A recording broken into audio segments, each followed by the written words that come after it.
আমাদের জীবনে এমন অনেক কিছু ঘটে যায় যেটার উপর আমাদের কোনো হাত থাকে না, তো যেটার উপর আমার নিয়ন্ত্রণ নাই সেটা নিয়ে আমি উদ্বিগ্ন হয়ে লাভ আছে?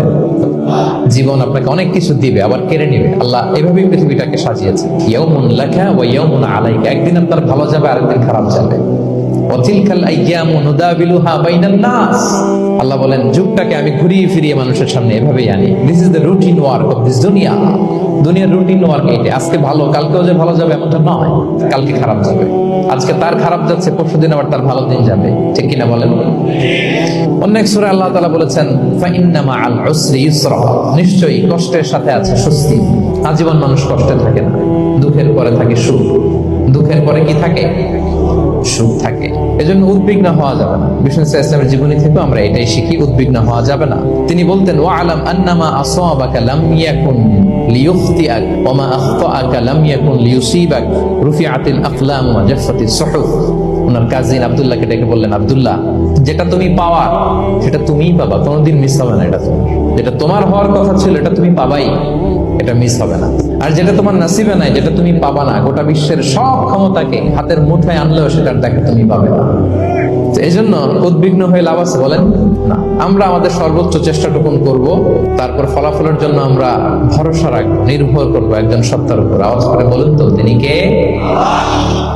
আপনি যদি কোরআনকে জিজ্ঞেস করেন যে what is the Quranic formula of happy life, সুখে শান্তিতে থাকার জন্য কোরআনিক ফর্মুলাটা কি, কিভাবে আমরা সুখী সমৃদ্ধ জীবন পেতে পারি, কোরআন আপনাকে দুইটা জিনিসের কথা বলে। নাম্বার ওয়ান, ফেইথ, বিশ্বাস, আল্লাহর উপর অগাধ বিশ্বাস এবং আস্থা। দুই নম্বর হচ্ছে গুড ডিড, মানে সৎকর্ম, নেক আমল। যার মধ্যে এই দুইটা থাকবে তাকে সুখী সমৃদ্ধ জীবন দান করবে কে?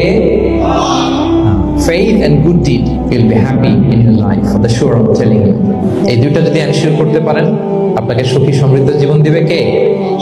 এবং এই আয়াতটি দিয়েই, হ্যাপি হওয়ার কোরআনিক ফর্মুলা দিয়ে আমি আজকের আলোচনা শুরু করেছি। আল্লাহ তাআলা সূরা নাহলের 97 নম্বর আয়াতে বলছেন, মান আমিলা সলিহান মিন যাকারিন আও উনসা ওয়া হুয়া মুমিন ফালানুহইয়ান্নাহু হায়াতান তাইয়্যিবা ওয়া লানাজজিয়ান্নাহুম আজরাহুম বিআহসানি মা কানু ইয়ামালুন। বিশ্বাসী নারী কিংবা পুরুষ, তারা যদি সৎকর্ম করে তাদেরকে আমি সুখী সমৃদ্ধ জীবন দান করব। অর্থগুলো খেয়াল করে শুনেন। আল্লাহর কথায় কোনো ফাঁক ফোকর থাকে না, আল্লাহর কথায়, নবীর কথায় ফাঁক ফোকর থাকে না। আল্লাহ তাআলা বলছেন বিশ্বাসী নারী কিংবা পুরুষ তারা যদি নেক কাজ করে, সৎকর্ম সম্পাদন করে, তাহলে তাদেরকে আমি সুখী সমৃদ্ধ জীবন দান করব। তাহলে আমরা যদি আল্লাহ বিশ্বাস করি, আল্লাহর উপর বিশ্বাস আস্থা থাকে এবং সৎকর্ম সম্পাদন করি পৃথিবীতে, তাহলে আমরা সুখী এবং সমৃদ্ধ জীবন লাভে ধন্য হব প্রিয় ভাই। তবে একটা জিনিস আমাদের মাথায় রাখতে হবে আলোচনা শুরুতেই, সেটা হচ্ছে এই যে হ্যাপিনেস,